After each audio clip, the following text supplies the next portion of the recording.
Kingdom, a series about ancient China, epic warfare battles, and of course, a shonen protagonist. However, that doesn't answer the question. Is it mid? Or is it a masterpiece? That is what we will be discussing today, and I am so sorry for the long wait on this one. I literally got swamped by test week at my school, and I just completely got blasted by it. However, to my loyal subscriber who wanted the Kingdom video, I have delivered. However, it took me a bit, but I got to it. And as for the one who said Mirai Nikki or Future Diaries, I believe they're the same series. Anyways, I will be getting to that as the next video. So be very excited for that. And without further ado, let's get into it. So the categories, as we all know and love, we hold in our hearts these categories. Beginning, you got characters, you got story, you got world building, and you got ending, right? Those are the fruit salad that makes up any great anime. So we're going to go ahead and get started with the beginning, right? Main character, are they interesting? Premise, and also the hook. These 3 points give you the 3 points in the beginning. And do I think the premise is great? Yeah. I mean, you got me. I've been a Risk player since I was a kid. You said epic warfare, right? 10,000 men, 100,000 men, super scale. Generals kind of trying to like 3D, 4D chess their way out of any situation, right? I guess is 3D chess just regular chess? I guess it would be, right? Anyways, so without that on the horizon, I think it's wonderfully well done. I quite like that. Gets the premise point. As for the main character, do I like them? Yeah, I'm a sucker for shonen protagonists. You got me, right? Especially if they have a high rising dream, which I drew this beautiful diagram, which I would like to show to everyone, right? Ooh, Pirate King, very defined, right? Very easy to picture what Pirate King means. You're the number one of the pirates, right? This is kind of like One Piece. And then you have Finding Dad, which is Hunter x Hunters. And it moved up in the rankings quite a lot when we figured out how Gene was going to have to be found, right? He's very hard to track down. So obviously this became way more difficult on the spectrum as we went on with the series. But for being like the greatest general under the heavens, which is what Shin wants to do, it's very hard for me to conceptualize because like I understand the military rankings like spectrum, but I don't understand how one exactly goes through all of it. And especially in ancient China, I have no freaking clue. So I thought it was going to be interesting to see like what's the level of general, like how high are we really making that? Because what I was comparing it to is I was like, is a general going to be like Yonko level in One Piece difficulty, or are they going to be like, I don't know, like Marine Captain, right? So like there was definitely a difference and a gap of knowledge, and I quite enjoyed that. So I thoroughly thought Shin was interesting. I like his determined behavior. I like how he always goes in headstrong, right? And I like how he always thinks. He thinks about how to win. And I quite like that. Because a lot of main characters will sometimes just kind of get like blindsided and they'll happy-go-lucky their way through it and they won't really think, they'll just do.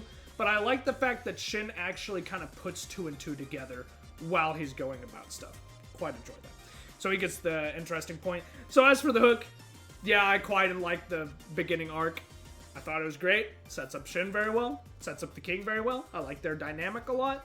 And yeah, you kind of got me. I like Oki a lot. You got me with him. So, or Wongi if you're going off of the anime, right? Very cool. Got the hook point. Now, we're going to go into the characters, right? Main character, I kind of touched on this a bit, so I'll skip the determination part and kind of how he thinks about stuff and just kind of go into what I think as a main character for him. I think he's really well done. I like how they're showing incremental progression with him, right? Especially in strategies. He starts out as kind of just a foot soldier, then he goes to 5-man captain, or well, like 5-man squad. He's not really the captain of that squad. And then he does so well that eventually he becomes 100 squad captain, right? And then they go on to that Battle of Bayou, and he proves himself very well with a strategical move, right? Because he's like, oh, well, I only have 100 people, and I'm supposed to take down this General Fuki who Oki told me about. He was like, hey, you gotta do this, man. You gotta prove yourself. This is your time. I want to do that. And so then he goes and figures out that, well, I only have 100 people, so that's very hard to track on the battlefield, right? With like hundreds of thousands of people. Losing 100 is just kind of a speck. So the enemy generals don't really understand that he kind of just went around this like grassy area and like with all these trees, and then he kind of just flanks the enemy general and completely bodies him right? It's insane. Obviously, he got help from Oki's army, and like Oki kind of cut him off and everything. But my boy Shin still bodied him. Let's freaking go. He got the end dub, right? And that kind of boosts him up in the series. And I also really enjoy the moment with Oki as he's tragically dying on the horse, right? You know, our goat. He will always be our goat. We will never forget. But anyways, he essentially puts Shin onto his horse, right? And he's like, hey, Shin, look, this is a general's horse. Or I think Shin's already on it. But anyways, he's like, this is a general's horse. And you're with me, a general. And then he's like, this is the view that you will see, right? All of your allies, all of your enemies, and the heavens above. And it was just a very cool scene. And I quite like that kind of sneak peek, if you will, as to the end goal of Shin. Like, he will eventually get to the point where all eyes are on him on the battlefield. And that's it's such a cool way to do it. So I obviously think Shin is a 2 out of 2. Do I think he's a 3 out of 2, right? Does he get the bonus point? Not right now, but he definitely will later when he gets cooler and more strategical and all the cool things. But, you know, he's a work in progress right now. You can't expect everything from the start of the main character whose goal is kind of a long winding road, right? I think it's very hard to expect that, but I think Shin is still a wonderful 2 out of 2. Now, as for antagonists, here's the main thing. I'm going to talk about antagonists, right? I'm going to keep this very simple, right? You do not need insanely complex motives for every antagonist you throw at me. Obviously, I love Hoken, right? I love how he's done, and I love Limu, right? I like how he's done. I thoroughly enjoy both of these complex antagonists, right? And then you have the Riffraff, right? How does Kingdom prove that the Riffraff is still a great antagonist, right? You could go the route some stories do, and you could try to develop them as people, right? Fair. I'm fine with that. However, it eventually gets to the point where you're putting too much story time on them, right? With these bigger characters, these characters you want to develop, right? If you're always putting development on antagonists that will only last like a little bit, then how do you differentiate them? You need character designs, right? Kingdom definitely does that, but that's not the main way they do it. Smart character writing. That is how Kingdom writes all of its antagonists, right? For the most part. I would say 90% of the generals fall into this category of they are a general on the battlefield. They got to this position not because they were gifted, because they fought, they survived hundreds of battles, thousands of battles, whatever it may be, and they are trying to win. They are not playing to lose to the main character. You know, this is not Naruto.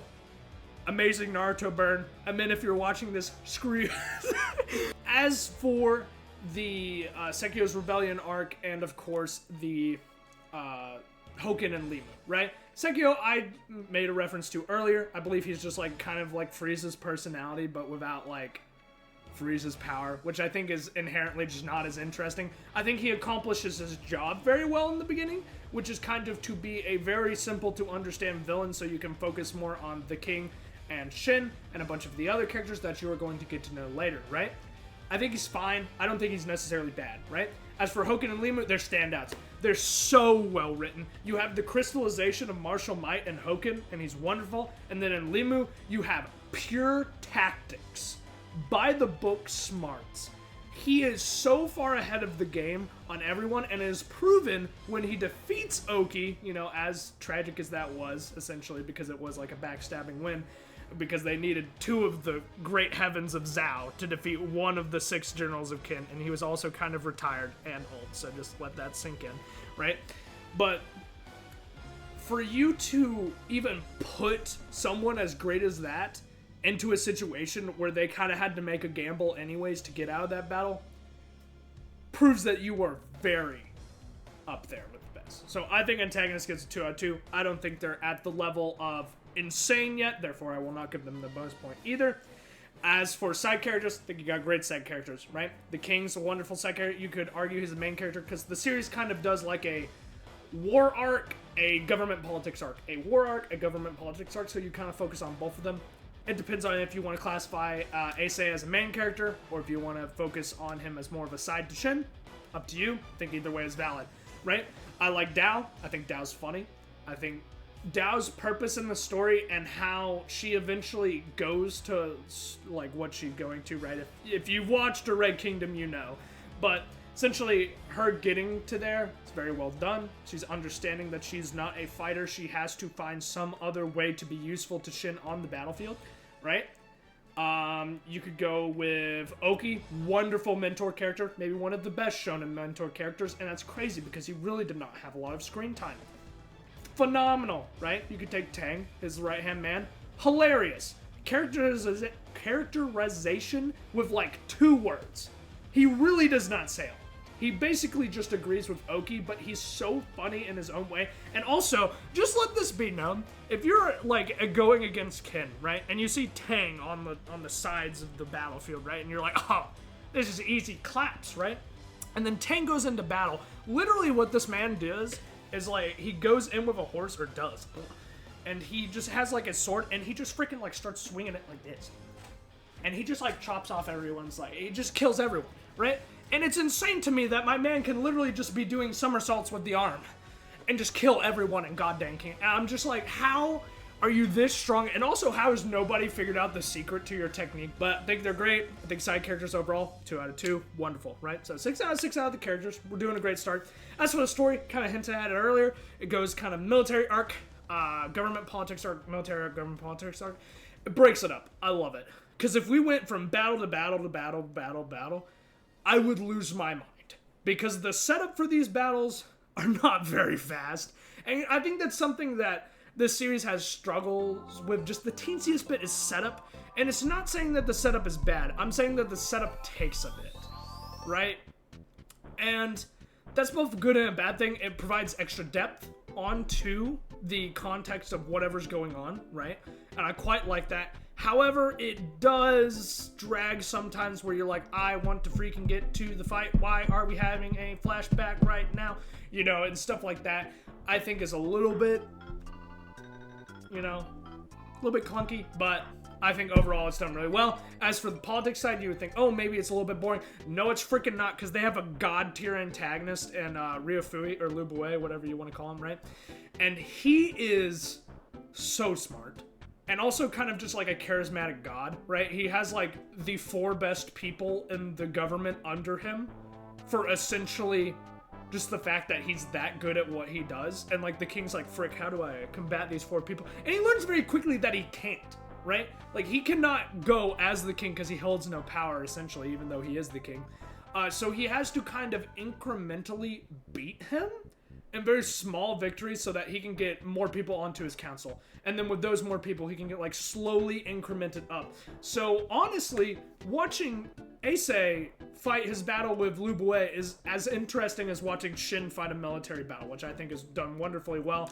The only thing I will say is sometimes it feels like there is so much dialogue, and I understand that you are a series that conveys a lot of information in a very short amount of time.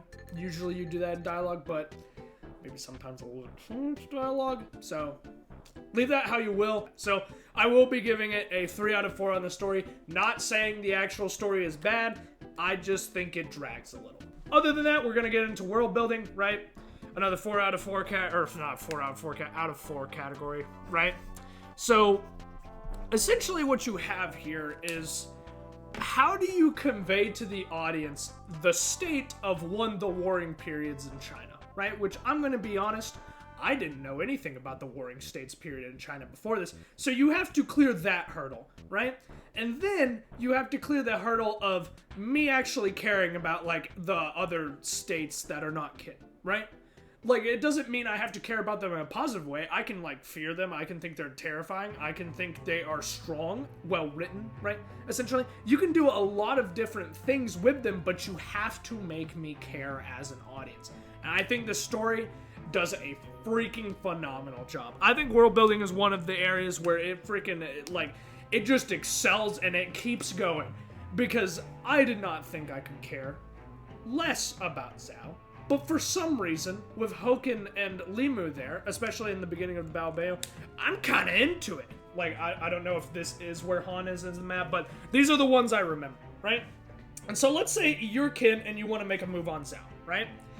okay, cool. You have now made a military move on Zhao, right? And so usually in most stories, like, let's take something like kind of Naruto, right? Because I just reviewed that. This is all that would be happening in the story, is this Kim versus Zhao thing. This is all that would be happening in the story. But because you are in Kingdom and everybody is a gigabrain genius, right? Han is now thinking, haha, they have left their military. I am going to attack here, right? And you're like, oh god dang, that's kind of crazy. But wait, there's more. Han is now like, hey guys, what if we win against Kim here? And then they're kind of like, that sounds pretty insane for me, right? And then they'll do it. And then you're like, well, frick, I sent my army, or I sent like a fraction of my army here, and now everybody's attacking me here. So then you get to the point where like King's like, well, now I gotta reinforce this side, right? But then like, let's say Key is like, oh, well, sucks to be you, Chu, and they just freaking go at them.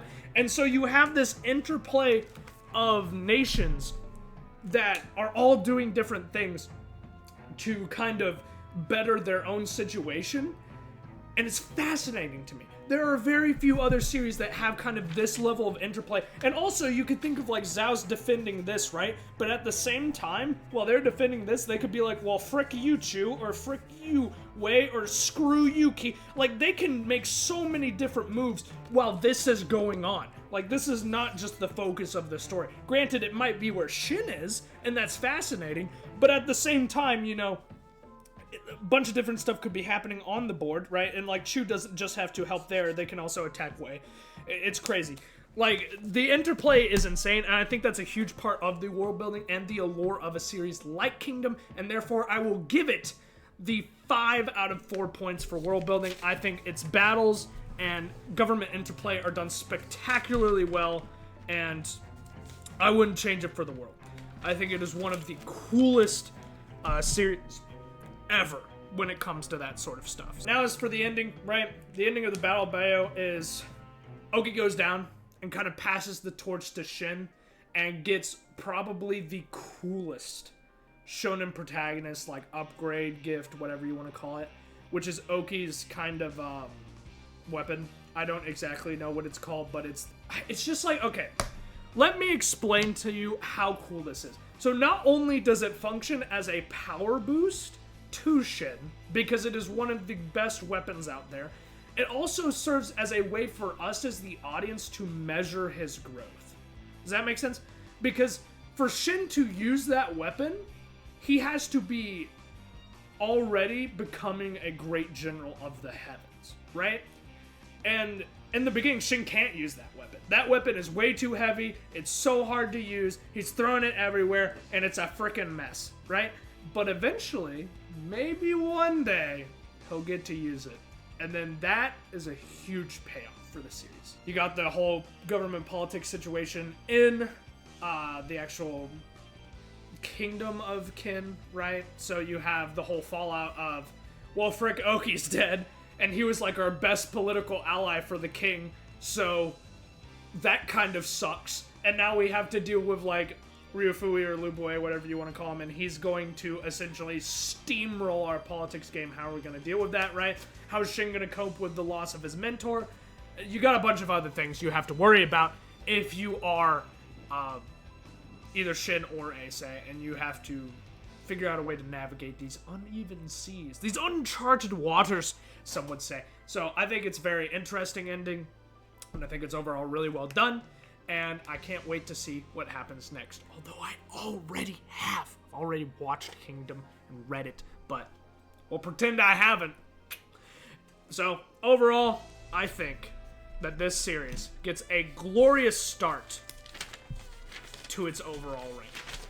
And as long as my math is correct, it gets a crisp 20 out of 20. Also, would love to see another season of the anime, Crunchyroll. Hey, I don't know if you're watching this, but hey, if somebody is, please give me like season 6 of Kingdom, or season 5, I don't remember which one we're on, but please give me the next season, I would love it. It would be beautiful. And with that being said, I'll see you guys in the next one. Adios.